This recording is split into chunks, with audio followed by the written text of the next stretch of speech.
자, 이번에는 성격의 장단점에 대해서 얘기를 나눠보도록 하죠.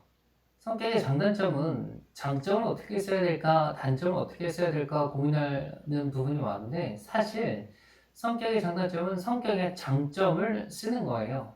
한번 볼까요? 자, 고집이 세다, 성격이 급하다, 귀가 얇다, 쭉 다 단점 같아 보이잖아요. 근데 바꿔 쓰면 어때요? 고집이 세다는 주장을 관철하는 능력이 뛰어난 거죠. 성격이 급한 건 결단력이 있다죠. 귀가 얇다는 건 타인의 이야기를 잘 경청한다는 거고요. 다혈질이라는 카리스마가 있다. 욕심이 많다는 의욕이 넘친다. 부탁을 거절하지 못하는 건 타인에게 늘 호의적인 거죠. 완벽주의가 심한 건 매우 꼼꼼한 성격이고, 소심하고 행동이 느린 건 신중한 거고요. 말이 많은 건 친화력이 있다는 거죠. 부정적이라는 상황을 비판적으로 분석할 줄 안다는 거고요. 감정 표현을 잘 못한다는 건 진중한 거죠. 반복되는 업무를 싫어하는 건 새로운 경험을 즐긴다는 거예요. 어때요? 내가 생각했던 단점이 지금 오른쪽에 있는 말이랑 틀리지 않거든요. 틀리지 않은 말인데 장점처럼 보이잖아요. 어떻게 나를 단점보다는 장점이 더 많은 사람으로 보이게 하느냐? 이게 성격의 장단점이에요. 그럼 보죠. 일단 첫 번째 쓰는 방법은 회사가 원하는 장점을 써라 이겁니다. 내가 생각하는 장점이랑 회사가 생각하는 장점이 다를 수 있어요. 어떻게 쓰는지 한번 보죠. 자, 대한적십자사에서 성격의 장단점을 물어봤는데요.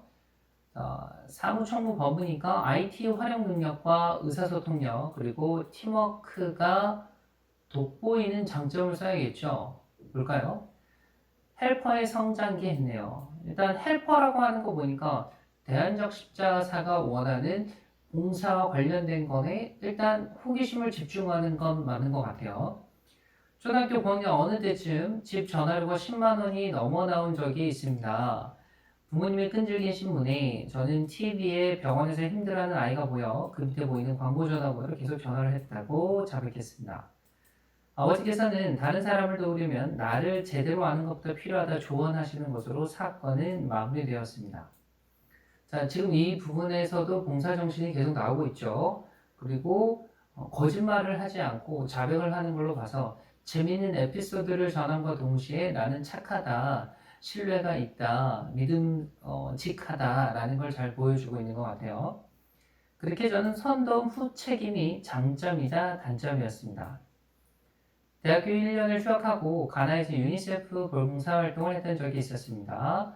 서툴지만 오지랖 넓게 서툰역으로 그곳에 있던 사람들의 소통다리 역할을 했었는데 한 낯선 남자가 도움을 청하여 차로 같이 이동하다 옆에 있던 친구의 만류로 위기를 넘겼던 적이 있습니다. 그 남자는 차를 타고 바로 저치를 감추었고 그 이후로 선 생각 후 도움으로 봉사 방향을 바꾸었습니다. 자, 지금 보면 선 도움 후 책임이었다가 선 생각 후 도움으로 방향이 바뀌었다 그래요. 결국 뭐예요? 나에게 단점이 있었지만 어떠한 계기, 어떠한 노력으로 인해서 이렇게 장점화 시켰다라고 하는 거죠. 그리고 지금 이 얘기를 하면서 내가 영어도 좀 할 수 있다. 사람들과 이야기를 잘 나눈다. 그래서 의사소통력에 대해서 얘기 나누고 있는 것 같아요. 그래도 그때의 경험으로 외국어와 의사소통력 향상이 필요함을 느끼고 따로 언어 공부를 하면서 그곳에서 인연을 맺었던 사람들과 이야기를 나누며 관계를 이어오고 있습니다. 의사소통력 향상에 대한 덧붙임 증거가 나와 있죠. 그들과 이야기를 나누며 느꼈던 건 생각보다 많은 능력자가 봉사활동에 참여한다는 것이었습니다. 각자 자기가 가진 재능을 한껏 발휘하여 많은 이들을 돕는 것을 보고 저도 저만의 능력을 갖춰야겠다고 생각했습니다. 이후 대학생 봉사단의 영상팀장으로 활동하며 문서 제작 능력과 영상 편집 능력을 키워왔습니다. 자, 지금 이 대목에서 영상팀장을 했다. 그래서 팀워크로 내가 팀을 이끄는 리더십도 있다. 제작 능력과 영상 편집 능력을 키웠다. IT 활용 능력도 있다. 다 얘기하고 있네요. 그래서 CSR 필름 페스티벌에 출품했던 첫 작품의 본선 진출이라는 쾌거를 얻게 됐습니다.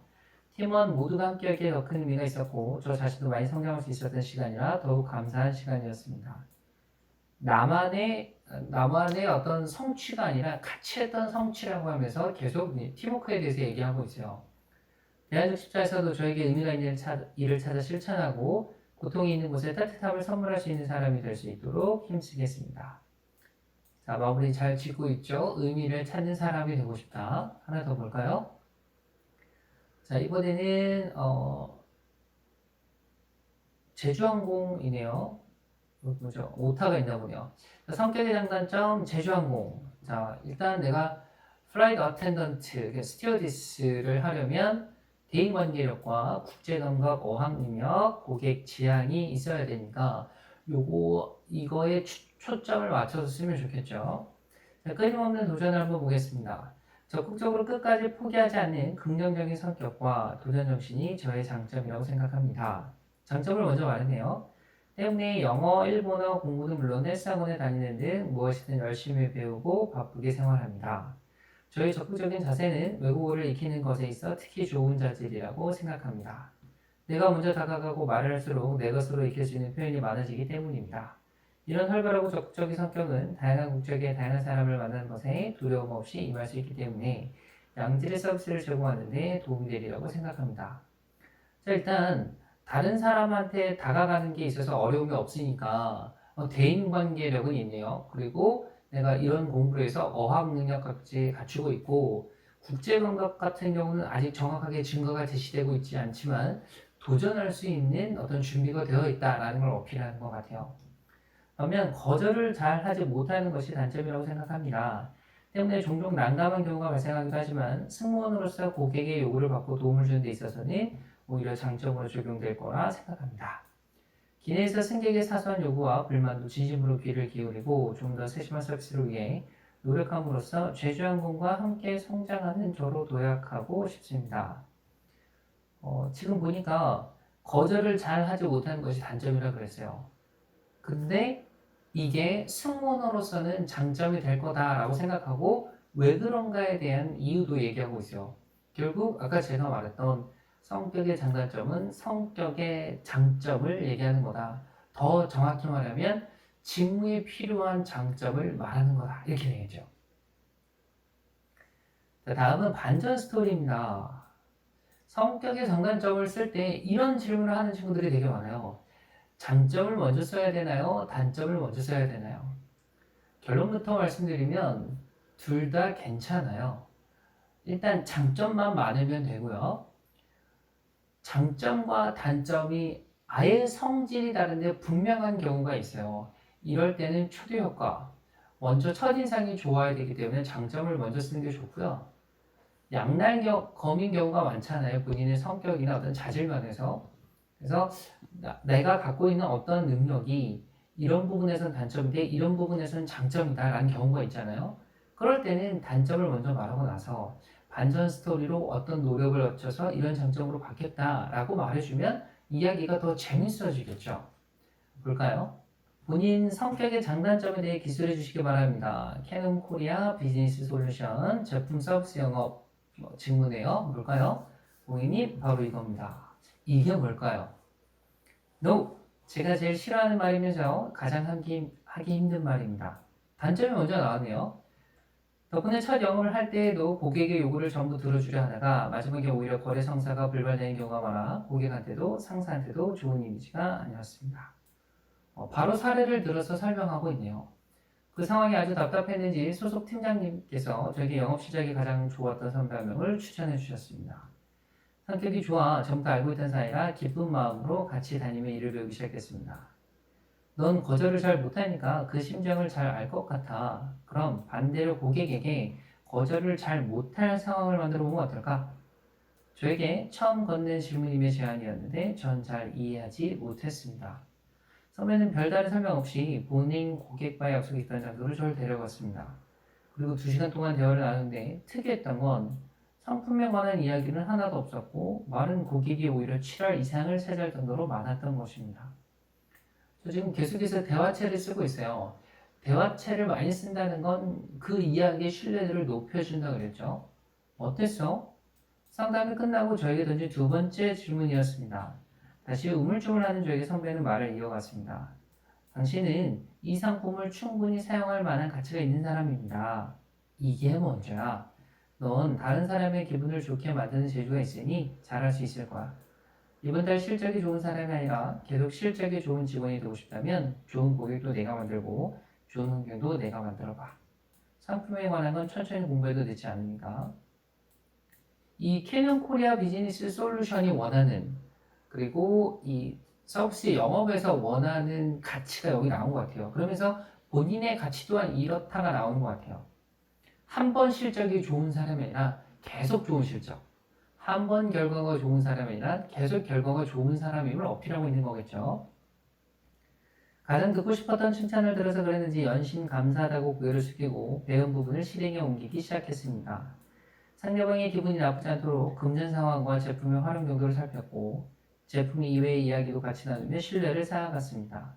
정말 신기했던 것이 전에는 요구사항만 늘어놓던 고객들이 오히려 저에게 어떤 상품을 사용하면 좋을까요? 등의 문의를 했고 저는 고객들에게 최적화된 상품을 추천하고 큰 어려움 없이 실적을 올릴 수 있었습니다. 그렇게 3개월이 지나자 학습 시 49건의 계약 체결로 저희 팀 내에서 최단 기간 2위 매출을 올려 팀장님께 칭찬을 듣기도 했습니다. 그래서 숫자가 나왔죠. 마찬가지 신뢰성 올렸죠. 증거의 신빙성이 올라갔죠. 이제는 과감하게 노를 말할 수 있습니다. 처음에 단점인 것처럼 말했던 것이 이제는 완전 장점화 되어버린 거죠. 고객님 그건 아닙니다. 고객님에게 더 필요한 건 바로 이겁니다. 지금 소제목이 잘 결론화 지어서 얘기하고 있네요. 귀사에서도 확신이 있는 거래를 고객에게 할 수 있는 사원이 되고 싶습니다. 결국 나는 확실하게 예스와 노, 확실한 제품을 추천해 줄 수 있는 사람입니다. 라고 결론을 짓고 있네요. 하나 더 볼까요? 그만 좀 웃어라. 자, 다른 사람이 생각하는 본인의 장점이나 단점 중 하나를 기술하고 그 이유에 대한 본인의 생각을 말하고 지역 농협 자소서네요. 그만 좀 웃어라. 소제목과 똑같은 대화체를 시작하고 있네요. 평소에 제가 제일 많이 듣는 말입니다. 어떨 때는 바보 같아 보일 정도로 웃어서 사람들이 그렇게 말하는 것 같습니다. 여기도 마찬가지 본인이 생각하는 단점을 먼저 시작한 것 같아요. 하지만 그런 말들이 저는 기분 나쁘지가 않습니다. 어머니께서도 항상 웃음, 행복, 사랑은 넘쳐도 상관없다고 가르치셨고 사람들과 관계를 맺는 데 있어서도 마이너스가 됐던 적은 단 한 번도 없었습니다. 그 덕분인지 저는 교내 동아리를 벗어나 도내 13개 기독 동아리에서도 회장을 맡아 크고 작은 행사를 치렀으며 소소한 갈등이나 다툼이 있긴 했지만 교내의 작은 행사를 2년 동안 12개나 치르기도 했습니다. 자, 동아리 회장. 근데 13개 이상이나 있어요. 그리고 행사를 12개 한 건 적게 한 거 아니거든요. 신뢰를 계속해서 쌓아가고 있네요. 늘 주위 사람이 많아 저를 돌아볼 시간이 없어 좀 힘들긴 하지만 덕분에 시간을 쪼개는 습관을 요즘 연습 중입니다. 직구전 서점에서 예쁜 플래너를 사서 매일 계획을 쓰고 자기 전에는 일기를 쓰며 빈칸을 채워가는 중입니다. 일단 본인이 웃음으로 사람들에게 다가가는 그런 서비스 마인드를 갖고 있고 본인의 꼼꼼한 성격을 보충하기 위해서 메모를 하고 계획을 쓰고 일기를 쓰고 있다. 마찬가지 또 다른 장점을 어필하고 있는 거죠. 조합원의 시력 경쟁과 니즈 파악을 함에 있어 웃음으로 시작하고 그 과정은 꼼꼼함으로 채워 주어진 목장을 충분히 해내는 농협인으로서의 책무를 다하고 싶습니다. 기본적으로 글을 잘 쓰신 것 같아요. 마지막에 마무리도 총 합쳐서 내가 노력을 다 해야 할, 내 정성을 다 해야 할 사람들을 묶어서 마무리를 잘 지은 것 같아요. 자, 이번에는 내가 성격의 장단점을 앞서 말한 것 같이 스토리를 잘 쓸 수 있다. 그럼 쓰면 되는데 그게 안 되는 경우에요. 그럴 때 요 기본 틀 잡기를 3가지 중 1개 이상을 작성해서 쓰면 좋을 것 같아요. 일단 직무에 필요한 역량을 알아야겠죠. 계속 강조하고 있는 거예요. 그리고 장점과 그 직무를 어떻게 연결할 것인가. 그리고 단점을 얘기했다면 그 해결 방법까지도 제시해야 돼요. 내 단점은 이건데 노력하겠습니다. 절대 안 돼요. 어떻게 하겠습니다가 맞아요. 예를 들어보죠. 자, IT 전산직 중에 프로그래머 일반 기업 IT직에서 필요한 능력이 뭘까? 이 성격의 장단점은 어떻게 써야 될까? 직무에 필요한 역량 볼까요? 일단 분석력, IT 활용 능력, 유연 창의력 있으면 좋겠죠. 그래서 직무랑 연결을 해보니까 챌린지에 도전에 가장 먼저 앞장서서 해결책을 제시했고 주어진 시간 내내 과제를 완수하고 배움의 경험을 얻을 수 있었다. 뭔가를 했나 봐요. 그래서 단점 해결 방법은 먼저 도움을 청하는 법을 몰라 혼자 또 오타 나왔네요. 예를 쓰는 경우가 많았고 도전 팀 프로젝트를 계기로 도움을 청할 때 훨씬 더 많은 것을 얻을 수 있음을 알게 되었고 이후로는 도움을 청하는 것이 습관이 되었다. 자, 여기도 어떤 사건을 통해서 본인의 장점을 어필하는 것 같아요. 글을 한번 보죠. 성격의 장단점, 귀하가 생각하는 자신의 장점과 단점에 대해서 약속을 하십시오. KB국민은행, IT 디자인 쪽인가 봐요. 도와주세요. 무슨 얘기죠? 칼을 꺼냈다면 무가 아니라 고추라도 싸우는 것이 저의 성격입니다. 좋은 글 같아요. 보통 이제 칼을 꺼내면 무라도 싸우라 이걸로 끝날 일인데 고추를 하나 더 집어넣어서 글의 재미를 업시킨 것 같아요. 2018년 땡땡 챌린지 네트워크 개발 부분에 친구 4명과 함께 도전했던 적이 있었습니다. 서로의 브레인스토밍으로 웹 해킹 공격 기법 중 하나를 정해 시연하고 거기에 효과적으로 대응할 수 있는 방법 또한 제시하려는 전략이었습니다. 하지만 막상 시작하니 뚜렷한 방법이 나오지 않아 저는 클린 코드를 제시했습니다. 친구들의 완벽한 이해와 동의가 없었지만 저는 팀장으로서 프로젝트를 시작했고 곧 자바 에이스로 변경이 되는 과정에서 API의 이해가 부족해 흐름이 끊겼습니다. 저는 소통이 부족합니다 라고 직접 자기가 얘기한 게 아니에요.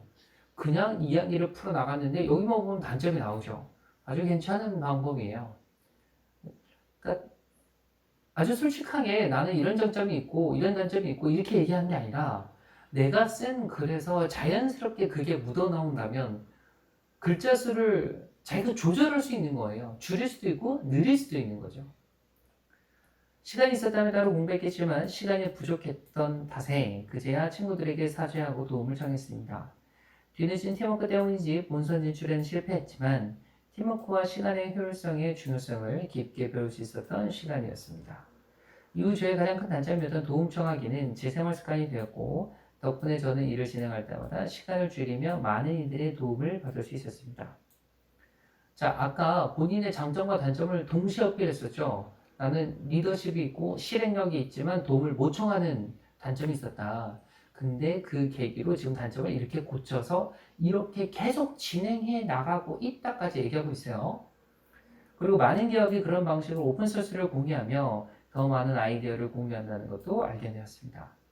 계좌 이용제가 본격적으로 시행되는 지금 KB국민은행이 선두에서 최고의 서비스를 고객에게 전달할 수 있도록 아이디어를 제시하고 팀원과 협력하는 신입이 되고 싶습니다. 자, 일단 지금 금융시장이 어떻게 돌아가고 있다. 그리고 KB국민은행이 여기서 어떤 자리, 선두 자리를 차지할 수 있도록 도움이 되는 인재고 싶다. 이거를 콕 집어서 잘 마무리를 지은 것 같아요. 자, 성격의 장단점 작성 팁으로 마무리를 짓도록 하겠습니다. 일단 첫 번째, 두 번째는 뭐였죠? 직무에 맞는 장점을 찾아라. 이게 그거죠. 그리고 장점을 먼저 써야 되느냐, 단점을 먼저 써야 되느냐, 상관없다 그랬어요. 근데 내가 스토리가 있다면, 반전 스토리를 쓰는 게 좋다라고 얘기를 했고요. 자, 나머지 세 번째, 네 번째, 다섯 번째는 추가로 말씀을 드리고, 기회가 된다면 제가 또 예시를 들어서 설명을 드리도록 할게요. 자, 일단 성격의 장단점은 평균적으로 가장 객관적 근거 제시가 부족한 항목이기 때문에 예를 들면 저는 참을성이 많습니다. 저는 열정이 넘칩니다. 이건 자기주관적 판단이잖아요. 그게 아니라 객관적 사실로 어필하는 거예요. 국토대장정에서 단 한 번의 낙오도 없이 완주할 수 있었습니다. 나한텐 인내가 있다, 참을성이 있다, 바로 어필할 수 있잖아요. 그죠? 기본적으로 쓰지 말아야 할 단점이 있죠. 게으르다, 화가 많다, 소극적이다. 좋아할 회사 없잖아요. 그죠? 성격의 장단점은 개인적인 성향을 알아보는 것일 뿐만 아니라 직장 생활을 할 때 조직에 잘 융화할 수 있는지 파악하는 부분도 있기 때문에 조직과 관련된 장점을 우선 찾습니다. 이게 아주 중요해요. 이게 본인이 생각하는 장점과 회사가 생각하는 장점은 가장 큰 차이거든요. 자, 여기까지 잘 보완을 해서 쓴다면 좋은 자소서를 쓸 수 있을 것 같아요. 또 추가 질문이 있는 건 댓글로 남겨주시고요. 성격의 장단점은 여기까지 진행하겠습니다. 감사합니다.